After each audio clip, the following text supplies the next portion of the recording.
The day my daughter and her husband tried to sell my grandmother's $3.2 million estate out from under me, they told me I was too old and confused to handle such matters. They went white as sheets when I handed them the deed and said, "Sweetheart, did you even bother to check whose name Grandma put on this property? If you're watching this, hit subscribe and tell me where you're tuning in from."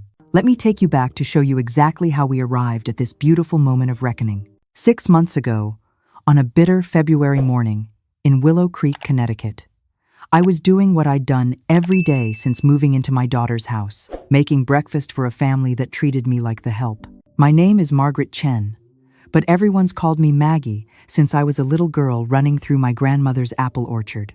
I'm 64 years old, widowed 3 years now, and living in what my son-in-law Brandon likes to call the bonus room. Though most bonus rooms don't come with a monthly bill and a list of daily chores, the smell of bacon filled the kitchen as I heard Stephanie's heels clicking down the stairs. My daughter had inherited her father's dark hair and my mother's green eyes, but somewhere along the way, she developed a coldness that belonged to neither of us. "Mom, did you remember to pick up Brandon's dry cleaning yesterday?" she asked, without looking up from her phone. "Good morning to you too," I replied. "And yes, it's hanging in his closet." She finally glanced at me, something flickering behind her eyes that might have been annoyance. "You don't need to be passive-aggressive about it. We're all busy people." Busy. That was Stephanie's favorite word these days.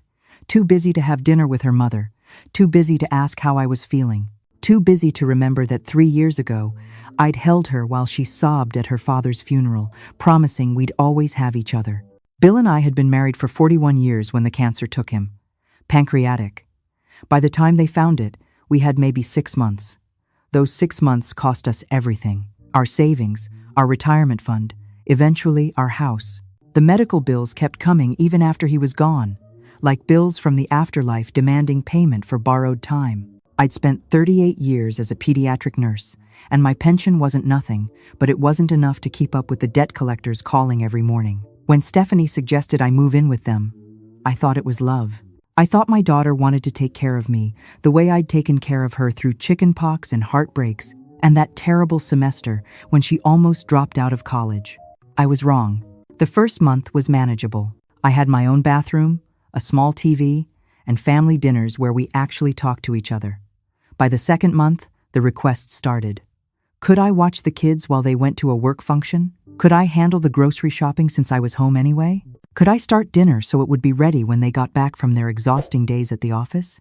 By the third month, Stephanie presented me with what she called a household contribution agreement. $1,200 a month for room and board, plus my share of utilities.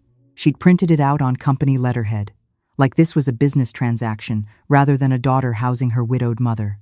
"It's only fair," Brandon had said, standing behind her with his arms crossed. At 42, my son-in-law had the soft hands of someone who'd never done manual labor and the sharp eyes of someone who calculated everything in terms of profit and loss. "We're not running a charity here, Maggie. Everyone needs to pull their weight." I signed the agreement because what choice did I have?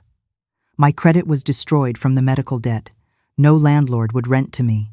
And at 64, starting over felt like climbing a mountain with no peak in sight. What I didn't sign up for was becoming their unpaid housekeeper, personal chef, and on-call babysitter for my grandchildren, Oliver and Emma, who were 9 and 7, and the only bright spots in my new existence. But that's exactly what happened. Every morning, I made breakfast for everyone before Stephanie and Brandon rushed off to their finance jobs. Every afternoon, I picked up the kids from school, helped with homework, made snacks, supervised playtime. Every evening, I cooked dinner, cleaned up, and retreated to my room so the adults could have their space. On weekends, I was expected to handle the deep cleaning, laundry, and whatever errands they'd accumulated during the week. When I tried to point out that my contribution far exceeded $1,200 worth of services, Stephanie looked at me like I'd spoken a foreign language. "Mom, you live here rent-free. I pay $1,200 a month. For a room in our house in this market? That's practically nothing. Do you know what assisted living costs these days?" I did, actually. I'd looked it up one desperate night when I couldn't sleep. The average facility nearby ran about $4,500 a month. But those facilities didn't expect you to scrub toilets, cook 3 meals a day, and provide 40 hours a week of childcare on top of your payment. The breaking point came gradually, then all at once. It was a Saturday in late March when my grandmother passed away. Eleanor Whitfield had been 97 years old, sharp as a tack until the very end, and my favorite person in the entire world.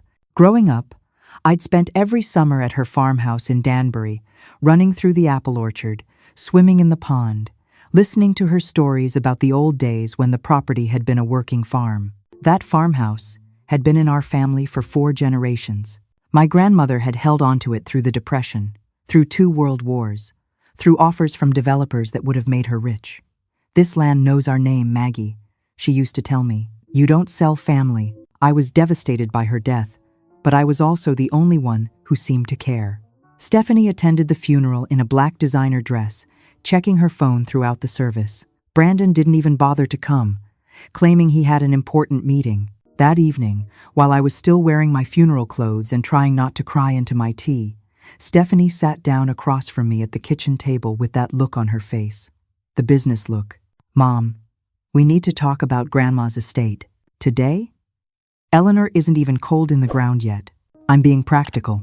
Stephanie pulled out her tablet, scrolling through something. "I've done some research. That property is worth at least $3 million now, probably more with the current market. The land alone is almost 80 acres. I stared at my daughter, trying to find the little girl who used to catch fireflies with me in that same orchard she was now reducing to a dollar amount. "What exactly are you suggesting?" "We sell it, obviously. Split the proceeds. Brandon and I could really use the capital right now.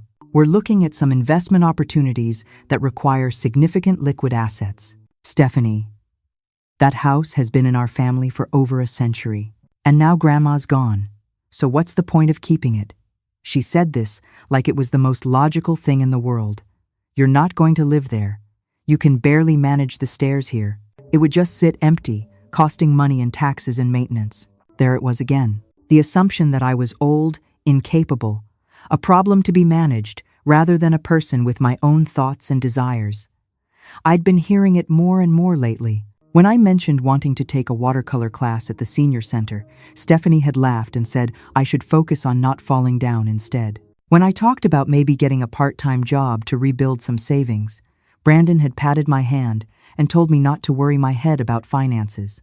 They treated me like I was 90 instead of 64, like my mind had gone soft along with my savings account. "I need to think about it," I said finally. "What's there to think about? It's free money, Mom." It was my grandmother's home. My grandmother, who I loved very much and just buried today. "Can I please have some time to grieve before we start dividing up her belongings like vultures?" Stephanie's expression hardened. "I'm trying to help us all here, but fine. Take your time. Just don't take too long. The market won't wait forever." She left me alone with my cold tea and my grief, and the first stirrings of something that felt almost like suspicion. Why was my daughter so eager? Why did she need liquid assets so urgently? And why hadn't she asked me what Grandma might have actually wanted? The answer to that last question arrived 3 days later in the form of a letter from my grandmother's attorney, asking me to come to his office for the reading of the will. I went alone. Stephanie had offered to come, but there was something about the way she offered, too eager, too interested. I told her I needed to do this by myself, and for once, she didn't argue. Richard Morrison was a small man with kind eyes who'd been handling my grandmother's affairs for 40 years. His office smelled like old books and coffee, and when he saw me, he stood up and hugged me like I was family. "Maggie, I'm so sorry about Eleanor. She was one of the finest women I've ever known." "Thank you, Richard. She spoke very highly of you." He gestured for me to sit, then took his place behind a desk covered with papers and family photographs. For a long moment, he just looked at me, studying my face like he was trying to read something there. "Before we begin," he said slowly, "I need to ask you something. Are you happy, Maggie, living with your daughter?" The question caught me off guard. It's fine. It's complicated. Eleanor was worried about you. We spoke often in her last months, and she was concerned about how things were going. She said Stephanie had changed, that she'd become someone Eleanor didn't recognize. I felt tears prick at my eyes. Grandma noticed that too? She noticed everything. Which brings us to why we're here. Richard opened a folder and spread several documents across his desk. Eleanor's will is quite straightforward. She left everything to you, Maggie. The house, the land, all 83 acres, plus her savings, which amount to roughly $200,000. I blinked. She left it all to me? Not split between me and Stephanie? All to you. She was very specific about that. She also left something else. He handed me an envelope with my name written in Grandma's spidery handwriting. She asked me to give you this privately, after the official reading. I held the envelope like it might shatter. What about Stephanie? She was expecting. Eleanor knew what Stephanie was expecting. She also knew what your daughter has become. Richard's voice was gentle but firm. She told me that if Stephanie had turned out differently, she would have included her. But she watched how your daughter treated you after Bill died. How she moved you into her house not out of love, but out of convenience. How she charges you rent while using you as free labor. My hands were shaking. Grandma knew about all that? Eleanor made it her business to know. She may have been 97, but she had friends in Willow Creek who kept her informed. She knew about the $1,200 a month. She knew about the cooking and cleaning and childcare. She knew about the household contribution agreement. The tears were falling freely now. My grandmother, even in her final months, had been watching over me, protecting me from a distance because she couldn't protect me up close. There's one more thing, Richard continued. Eleanor added a clause to her will about 6 months ago after she learned what was happening. The property cannot be sold for a period of 5 years unless you personally choose to sell it. Stephanie has no legal claim to any portion of the estate, and any attempt to pressure you into selling or signing over rights will result in the entire property being donated to a conservation trust. I laughed through my tears. That was so perfectly Grandma. Even from beyond the grave, she was setting up defenses, anticipating attacks, making sure her granddaughter couldn't be bullied out of her inheritance. I don't know what to say. Say you'll read that letter, and say you'll take care of yourself, Maggie. Eleanor believed you'd find your strength again. She told me that the woman who used to climb apple trees and argue about politics and refused to let anyone tell her what to do was still in there somewhere. She just needed a reason to come back out. I drove home in a daze, the envelope burning a hole in my purse. I didn't open it until that night, locked in my room with the house quiet around me. The letter was 3 pages long, written in my grandmother's increasingly shaky hand, dated just 2 weeks before she died. My dearest Maggie, it began.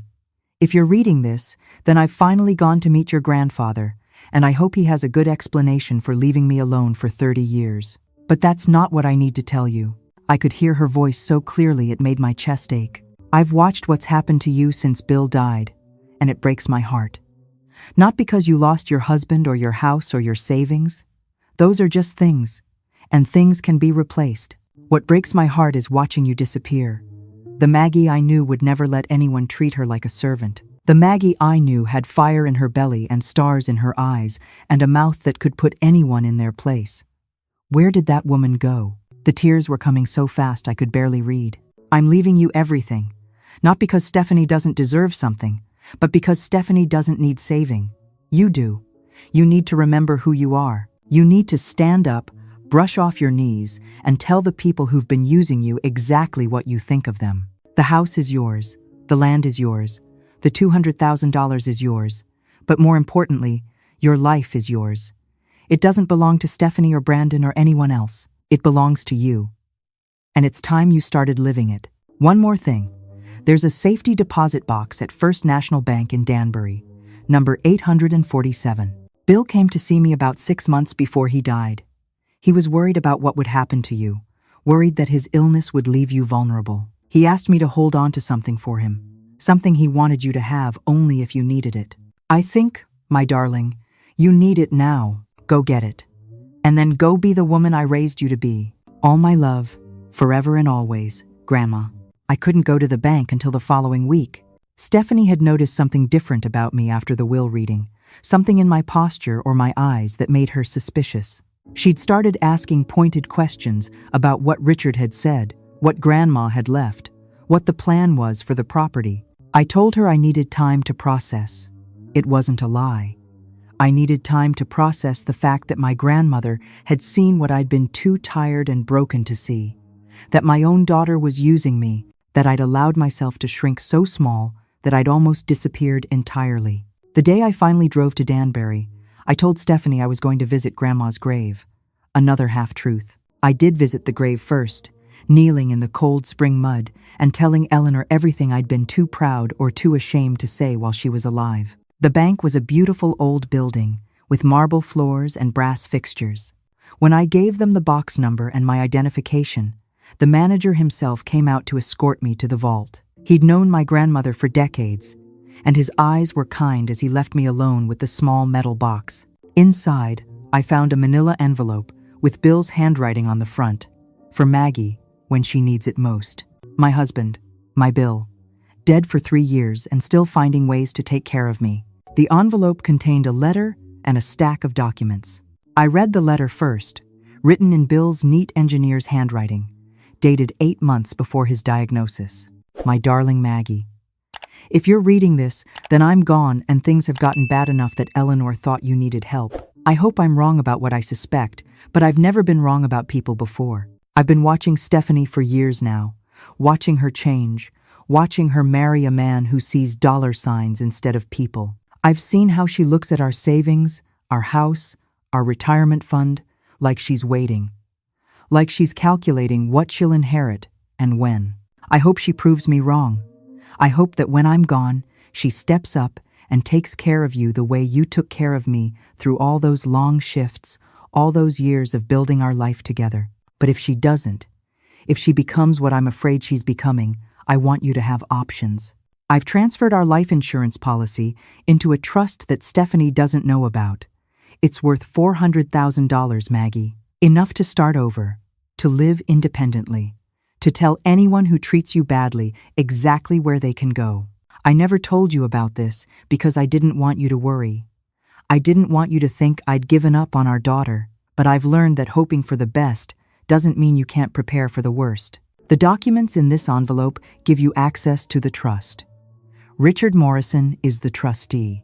He knows everything. I love you more than I could ever say. Take care of yourself. And if Stephanie has hurt you, don't forgive her just because she's family. Forgiveness is earned, not owed. Forever yours, Bill. $400,000, plus $200,000 from Grandma, plus a property worth over $3 million. I sat in that bank vault for 20 minutes, crying so hard the security guard knocked on the door to ask if I was okay. I was more than okay. For the first time in 3 years, I had options. I had resources. I had a way out. But more than that, I had proof that the people who really loved me had seen what was happening and tried to protect me. My grandmother, my husband, both gone now, but both still fighting for me from wherever they were. The question was, what was I going to do about it? I didn't tell Stephanie about the trust. I didn't tell her about the letter. I went home and made dinner and cleaned up and retreated to my room like nothing had changed. But something had changed. Me. Over the next 2 weeks, I started paying attention in ways I hadn't before. I listened when Stephanie talked to Brandon about their finances, conversations they had in the kitchen, assuming I couldn't hear from the bonus room. I watched how they spent money. I noticed the new watch on Brandon's wrist, the designer bags Stephanie kept ordering, the renovations they were planning for their already beautiful home. And I did some research. Richard Morrison had given me a name. A private investigator Bill had hired before he died, someone who'd been keeping tabs on Stephanie and Brandon's financial situation. I called him, and what he told me painted a picture that was both infuriating and unsurprising. Stephanie and Brandon were drowning in debt. Credit cards maxed out to the tune of $63,000. A second mortgage on their house they'd hidden from everyone. Bad investments in cryptocurrency and speculative stocks that had evaporated their savings. They weren't just comfortable people looking for a windfall. They were desperate people looking for a lifeline. My $1,200 a month wasn't household contribution. It was keeping them afloat while they waited for a bigger payday. Grandma's estate, my grandmother's house that she'd held onto through a century of change, that she'd protected and preserved and loved. They wanted to sell it to cover their gambling debts. The investigator also told me something that made my blood run cold. Stephanie had already contacted a real estate agent. She'd already gotten an appraisal on the property. She was making plans to sell a house she had no legal right to sell, assuming she could manipulate her elderly, confused mother into signing whatever papers needed to be signed. I thanked the investigator and hung up. Then I sat in my room and made some plans of my own. The confrontation happened on a Sunday evening, exactly 1 month after Grandma's funeral. Stephanie had called a family meeting, which she informed me was to discuss the estate and, quote, make some practical decisions about our collective future. Brandon was home for once, sitting beside her on the living room couch like they were presenting a united front. The kids were at a friend's house, conveniently out of earshot. I sat in the armchair across from them, my purse on my lap, and waited. "Mom," Stephanie began, using her reasonable voice, "we've been very patient about giving you time to grieve. But it's been a month, and we really need to start thinking about the Danbury property. What about it? The market is incredibly hot right now. If we list this week, we could probably get well over asking price. I've already talked to an agent who thinks we could clear $3.5 million, maybe more." "You've talked to an agent," I repeated. "Just preliminary conversations. To get a sense of our options." "Our options," I said again. "That's interesting, Stephanie, because the way I remember it, Grandma left the property to me. Not us, me." Something flickered in Stephanie's eyes. "Well, yes, technically. But you're going to share with family, obviously. That's what families do." "Is it? Is that what families do?" Brandon leaned forward. "Maggie, let's not make this complicated. You're living in our home. We've supported you through a very difficult time. The least you can do is include us in this decision." "Supported me," I said, and I could feel something shifting inside me, something that had been waiting for this moment. "Let me tell you about how you've supported me." I opened my purse and pulled out the folder I'd prepared. The spreadsheets, the calculations, the documentation of every service I'd provided over the past year. In the 11 months I've lived here, I've paid you $13,200 in what you call household contributions. I've provided approximately 1,200 hours of childcare, which at the going rate in this area would cost you over $18,000. I've cooked roughly 700 meals, cleaned your house every week, done your laundry, run your errands, and served as your personal assistant whenever you needed one. Stephanie was staring at me like I'd grown a second head. "If we calculate the fair market value of my services, you don't owe me nothing. I owe you nothing. In fact, you owe me roughly $22,000 in unpaid labor." "Mom, that's ridiculous. You're family. Family helps each other." "Do they?" I pulled out another document, then explained this. It was the report from the private investigator. The credit card debt, the second mortgage, the failed investments, the fact that they were 3 months behind on their car payments and 6 months behind on their property taxes. Brandon's face went gray. "Where did you get that?" "Bill hired an investigator before he died. He suspected this might happen. He suspected his own daughter might try to take advantage of his widow." I looked at Stephanie, and for the first time, I didn't look away. He was right. "This is insane." Stephanie's voice was rising. "You're delusional. This is what happens when elderly people start losing their mental faculties." There it is. I stood up, feeling taller than I had in years. The elderly card, the confused old woman card.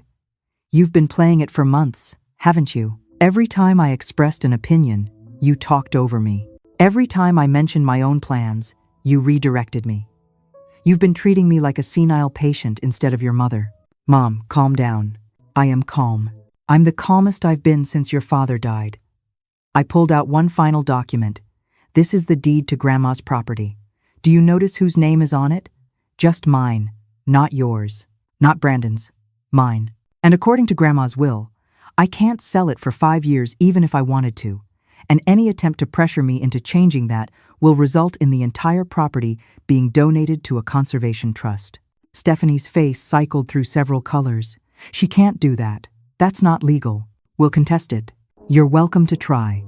But you should know that Richard Morrison, who's been our family attorney for 40 years, helped Grandma write that clause specifically to protect it from people like you. Brandon was on his feet now. This is outrageous. After everything we've done for you, this is how you repay us? What have you done for me, Brandon? Charged me rent while using me as free labor? Planned to ship me off to the cheapest nursing home you could find once you got your hands on Grandma's money? Oh yes, I heard that conversation too. 3 weeks ago, in the kitchen, when you thought I was asleep. The silence that followed was profound. I'm moving out, I said, gathering my things. Tonight.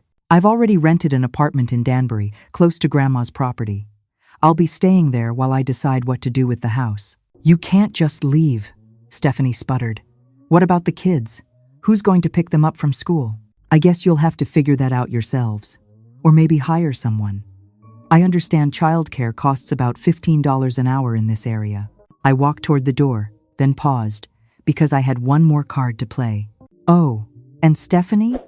You should know that your father also left me something. A trust fund he set up without telling anyone, in case you turned out exactly the way he feared you would.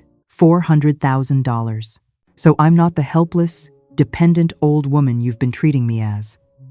I have resources, I have options, and I have absolutely no intention of sharing any of them with people who treated me like a burden for their own convenience. I opened the front door and stepped out into the cool evening air.